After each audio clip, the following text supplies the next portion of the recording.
Welcome to law legends. इस video में हम सेक्शन 12 ऑफ IGST एक्ट 2017 पर डिस्कस करेंगे। Section 12 place of supply of services where location of supplier and recipient is in India. Section 12 के अनुसार इस section के प्रोविजन एप्लीकेबल होंगे सर्विसेज के केस में प्लेस ऑफ सप्लाई को डिटरमाइन करने के लिए जहां पर सप्लायर और रिसिपिएंट दोनों की लोकेशन इंडिया में हो। यहां पर अब हम समझते हैं, यदि रजिस्टर्ड पर्सन को सप्लाई किया जा रहा है तब रजिस्टर्ड पर्सन की लोकेशन को प्लेस ऑफ सप्लाई माना जाएगा। अनरजिस्टर्ड पर्सन के केस में सप्लायर की बुक्स में रिसिपिएंट का जो एड्रेस रिकॉर्ड किया गया है उसे प्लेस ऑफ सप्लाई मानेंगे। लेकिन यदि रिसिपिएंट का एड्रेस अवेलेबल नहीं हो तब सप्लायर की लोकेशन को प्लेस ऑफ सप्लाई माना जाएगा। अब हम आगे कुछ केसेस के बारे में डिस्कस करते हैं। सबसे पहले हम इनमूवेबल प्रॉपर्टी सर्विसेज के बारे में समझते हैं। यदि इनमूवेबल प्रॉपर्टी से रिलेटेड सर्विसेज प्रोवाइड की जा रही है जिसमें शामिल है architecture services, interior decorators, surveyor, engineers, expert and state agent के द्वारा प्रोवाइड की गई सर्विसेज या इनमूवेबल प्रॉपर्टी को यूज करने के राइट प्रदान किए गए हैं तो प्रदान करने के रूप में जो सर्विसेज हमने प्रोवाइड की है या वर्क कॉन्ट्रैक्ट से रिलेटेड कोऑर्डिनेशन की सर्विसेज प्रोवाइड की जा रही है तब प्लेस ऑफ सप्लाई वह प्लेस माना जाएगा जहां पर इनमूवेबल प्रॉपर्टी सिचुएटेड है। अब हम नेक्स्ट सर्विसेज एकोमोडेशन सर्विस को समझते हैं। यदि एकोमोडेशन सर्विसेज प्रदान की जा रही है by way of hotel, guest house, home stay, club, इसके बारे में चाहे वो किसी भी नाम से जाना जाए, इसमें शामिल है हाउस बोट और वेजल सर्विसेज, तो उस केस पे प्लेस ऑफ सप्लाई वह प्लेस माना जाएगा जहां पर होटल, गेस्ट हाउस, बोट और वेजल सिचुएटेड है, मतलब जहां पर है।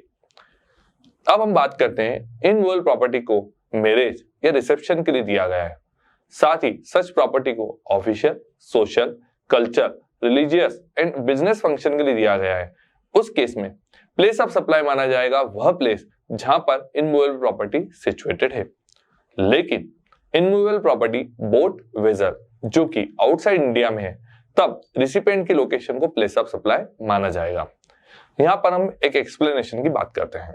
इनमूवेबल प्रॉपर्टी बोट, वेजल जो कि एक से अधिक स्टेट या यूनियन टेरिटरी में है तब वैल्यू को डिटरमाइन किया जाएगा रिस्पेक्टिव स्टेट या यूनियन टेरिटरी में प्रदान किए गए टर्नओवर के बेसिस पर या इससे संबंधित कोई कॉन्ट्रैक्ट या एग्रीमेंट किया गया है तो उसके बेसिस पर।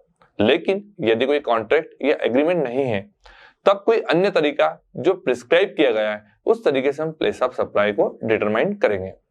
अब हम उन केसेस को समझते हैं जहां पर सर्विसेज को परफॉर्म किया जा रहा है किसी प्लेस पर, जैसे यदि restaurant, catering service, personal grooming service, fitness services, treatment services, health care services जिसमें इंक्लूड किया गया है cosmetic and plastic surgery services को, तो उस केस में प्लेस ऑफ सप्लाई वह प्लेस माना जाएगा जिस प्लेस पर हम सर्विसेज को परफॉर्म कर रहे हैं। अब हम समझते हैं training and performance appraisal services के बारे में। ट्रेनिंग और परफॉर्मेंस अप्राइजल सर्विसेज प्रोवाइड की जा रही है रजिस्टर्ड पर्सन को, तब place of supply registered person की लोकेशन को माना जाएगा।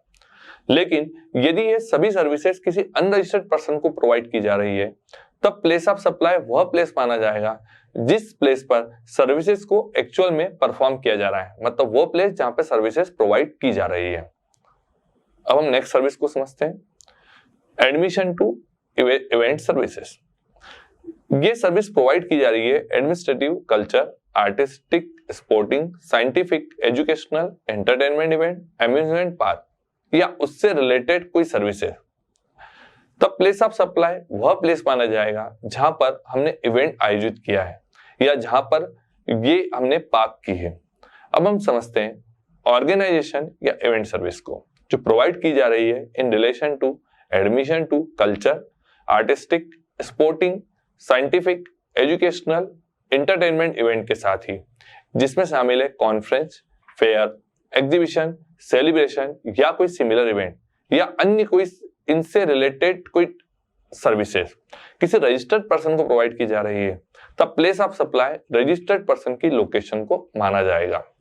लेकिन यदि सर्विसेज प्रोवाइड की जा रही है किसी अनरजिस्टर्ड पर्सन को तो प्लेस ऑफ सप्लाई माना जाएगा वह प्लेस जहां पर ये एक्चुअल में इवेंट आयोजित किया जाता है। लेकिन यदि इवेंट इंडिया के बाहर आयोजित किया जाता है तब रिसिपेंट की लोकेशन को प्लेस ऑफ सप्लाई माना जाएगा। यदि ये सभी इवेंट एक से ज्यादा स्टेट या यूनियन टेरिटरी में आयोजित किया जाता है, तब ऐसी सर्विसेज के संबंध में एक कंसोलिडेटेड अमाउंट चार्ज किया जा रहा है, तब रिस्पेक्टिव स्टेट और यूनियन टेरिटरी में प्रोवाइड किए गए टर्नओवर के बेसिस पर या इनसे रिलेटेड कोई कॉन्ट्रैक्ट या एग्रीमेंट हुआ है, उसके आधार पर हम प्लेस ऑफ सप्लाई डिटरमाइन करेंगे। लेकिन यदि इनसे रिलेटेड कोई कॉन्ट्रैक्ट या एग्रीमेंट नहीं हुआ है, तब कोई अन्य तरीका जो प्रिस्क्राइब किया गया है उसके आधार पर हम प्लेस ऑफ सप्लाई को डिटरमाइन करेंगे। अब हम समझते हैं ट्रांसपोर्टेशन ऑफ गुड्स सर्विसेज को। ट्रांसपोर्टेशन किया जा रहा है गुड्स का, जिसमें इंक्लूड है मेल एंड कोरियर सर्विसेज। कोई ट्रांसपोर्ट सर्विस प्रोवाइड की जा रही है किसी रजिस्टर्ड पर्सन को, तो रजिस्टर्ड पर्सन की प्लेस को, लोकेशन को हम प्लेस ऑफ सप्लाई मानेंगे। लेकिन यदि सर्विस प्रोवाइड की जा रही है किसी अनरजिस्टर्ड पर्सन को, तब जिस प्लेस पर गुड्स को हमने हैंड ओवर किया है, मतलब दिया है, उस प्लेस को हम प्लेस ऑफ सप्लाई मानेंगे। नेक्स्ट पॉइंट, जहां पर गुड्स का ट्रांसपोर्टेशन किया जा रहा है आउटसाइड इंडिया में, तब गुड्स की डेस्टिनेशन को प्लेस ऑफ सप्लाई मानेंगे। अब हम next point passenger transportation service को समझते हैं। रजिस्टर्ड पर्सन को पैसेंजर ट्रांसपोर्ट सर्विस को प्रोवाइड किया जा रहा है, तब रजिस्टर्ड पर्सन की लोकेशन को प्लेस ऑफ सप्लाई मानेंगे। लेकिन किसी अनरजिस्टर्ड पर्सन को सर्विसेज प्रोवाइड की जा रही है, तब पैसेंजर जिस प्लेस से कंटिन्यूस जर्नी के लिए किसी कन्वेंस पर सवार होता है, उस प्लेस को प्लेस ऑफ सप्लाई मानेंगे। लेकिन जहां पर फ्यूचर यूज के लिए कोई पास दिया जा रहा है या जर्नी स्टार्ट करने का प्लेस पता नहीं है, तब प्लेस ऑफ सप्लाई डिटरमाइन किया जाएगा एक जनरल प्रोविजंस के अनुसार। यहां पर एक एक्सप्लेनेशन है, रिटर्न जर्नी को सेपरेट जर्नी माना जाएगा। भले ही आउटवर्ड और इनवर्ड दोनों का हमने टिकट सेम टाइम पर लिया है, तब भी उसे एक सेपरेट जर्नी माना जाएगा। नेक्स्ट पॉइंट, अब हम समझते हैं जहां पर कन्वेंस पर गुड्स की बोर्डिंग की जा रही है, उस केस में first departure point of conveyance को प्लेस ऑफ सप्लाई मानेंगे। मींस जहां से कन्वेंस चला है। कन्वेंस में इंक्लूड है vessel, aircraft, train and motor vehicle. अब हम समझते हैं टेलीकम्युनिकेशन सर्विस के बारे में, जिसमें इंक्लूड है data transfer, broadcasting, cable, direct to home television services की सर्विसेज प्रोवाइड की जा रही है by way of fix telecommunication line, lease circuit, internet circuit, cable और डिश एंटीना के द्वारा। उस केस में जहां पर रिसिपेंट की लोकेशन है, जहां पर telecommunication line, lease circuit, cable connection और डिश एंटीना को इंस्टॉल किया गया है, इट मींस रिसिपेंट की लोकेशन को प्लेस ऑफ सप्लाई मानेंगे। नेक्स्ट पॉइंट, टेलीकम्युनिकेशन के लिए मोबाइल दिया गया है या इंटरनेट सर्विस प्रोवाइड की जा रही है पोस्टपेड बेसिस पर, तब सप्लायर की बुक्स में रिसिपेंट का जो बिलिंग एड्रेस रिकॉर्ड किया गया है उसे प्लेस ऑफ सप्लाई मानेंगे।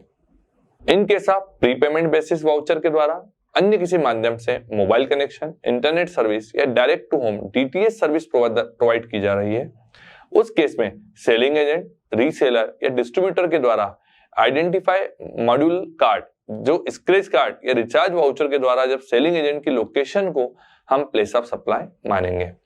किसी भी पर्सन के द्वारा सर्विसेज जो दी जा रही है फाइनल सब्सक्राइबर को, तब प्लेस ऑफ सप्लाई माना जाएगा वह प्लेस जहां पर पेमेंट रिसीव्ड हुआ है। लेकिन अन्य किसी कंडीशन में सप्लायर की बुक्स में जो रिसिपेंट का एड्रेस होगा उसे हम प्लेस ऑफ सप्लाई मानेंगे। लेकिन यदि किसी सिचुएशन पर रिसिपेंट का एड्रेस हमें अवेलेबल नहीं हो पाता है, तब सप्लायर के लोकेशन को प्लेस ऑफ सप्लाई माना जाएगा। नेक्स्ट पॉइंट, यदि प्रीपेड सर्विस प्रोवाइड की जा रही है या रिचार्ज किया जा रहा है इंटरनेट बैंकिंग या अदर इलेक्ट्रॉनिक तरीके से, तब सर्विस प्रोवाइडर के रिकॉर्ड में रिसिपेंट का जो एड्रेस रिकॉर्ड किया गया है उसे प्लेस ऑफ सप्लाई मानेंगे। अब हम banking and other financial services को समझते हैं। Banking and other financial services जिसमें शामिल है स्टॉक ब्रोकर सर्विसेज, कोई सर्विसेज प्रोवाइड की जा रही है किसी भी पर्सन को, तब सप्लायर की बुक्स में रिसिपेंट का जो एड्रेस रिकॉर्ड किया गया है उसे प्लेस ऑफ सप्लाई मानेंगे। लेकिन यदि एड्रेस रिकॉर्ड नहीं किया गया है, तब सप्लायर की लोकेशन को प्लेस ऑफ सप्लाई मानेंगे। अब हम इंश्योरेंस सर्विसेज को समझते हैं।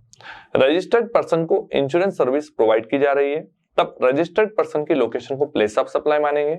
लेकिन अनरजिस्टर्ड पर्सन के केस में सप्लायर की बुक्स में जो रिसिपेंट का एड्रेस रिकॉर्ड किया गया है उस एड्रेस को हम प्लेस ऑफ सप्लाई मानेंगे। अब हम नेक्स्ट एडवर्टाइजमेंट सर्विस को समझते हैं। एडवर्टाइजमेंट सर्विस प्रोवाइड की जा रही है central government, state government, statutory body, local authority या यूनियन टेरिटरी को, तब इनके मध्य किए गए एग्रीमेंट या कॉन्ट्रैक्ट के अनुसार each state and union territory में प्लेस ऑफ सप्लाई माना जाएगा और वैल्यू ऑफ सप्लाई को डिटरमाइन किया जाएगा हर स्टेट और यूनियन टेरिटरी में प्रोवाइड किए गए टर्नओवर के रेशो में, या इसके संबंध में उन दोनों के बीच में कोई एग्रीमेंट किया हुआ है, उस एग्रीमेंट के आधार पर प्लेस ऑफ सप्लाई डिटरमाइन किया जाएगा। यदि नहीं है तो एक प्रिस्क्राइब तरीके से हम प्लेस ऑफ सप्लाई को डिटरमाइन करेंगे। धन्यवाद।